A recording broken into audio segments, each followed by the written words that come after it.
দুর্নীতিতে zero tolerance, খোলা হাত পুলিশের। এবার ধৃত খোদ শাসক নেতা। ফ্ল্যাট দখলের অভিযোগে জালে বিজেপি নেতা। অভিযোগ 16 লক্ষ টাকা ফ্ল্যাট ভাড়া বকেয়া রেখেছেন বিজেপি নেতা। বিজেপি নেতাকে লক্ষ্য করে ডিমও ছোড়া হয়, চলে মারধর।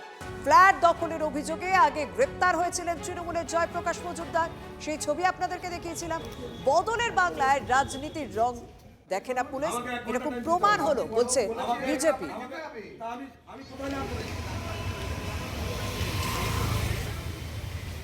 এবার শাসক নেতা, খোদ শাসক নেতা, তাকে গ্রেপ্তার করা হলো ফ্ল্যাট দখলের অভিযোগে। 16 লক্ষ টাকা ফ্ল্যাট ভাড়া বকেয়া রেখেছেন বিজেপি নেতা।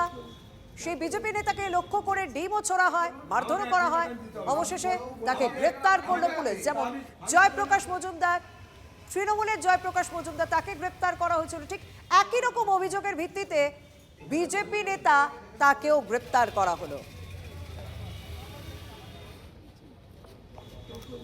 ঠিক একই রকম অভিযোগ উঠেছিল তৃণমূল কংগ্রেস নেতা জয়প্রকাশ মজুমদার এবং তার পরিবারের বিরুদ্ধে। তখন তাকে লক্ষ্য করেও ডিম ছোড়া হয়, তাকেও গ্রেপ্তার করা হয়। আর সেই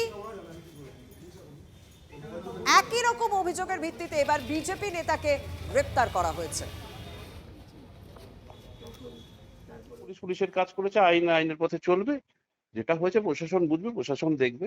তবে যদি এরকম হয়, যদি সত্যি ধরে নিই আমরা যে একজন বৃদ্ধা মহিলার ফ্ল্যাট যদি জবরদখল করে কেউ রাখে, সে যে দলেরই হোক না কেন, প্রশাসন ব্যবস্থা নেওয়া উচিত এবং প্রশাসন নিশ্চয়ই ব্যবস্থা নেবে। প্রশাসনের উপর আমাদের আস্থা আছে।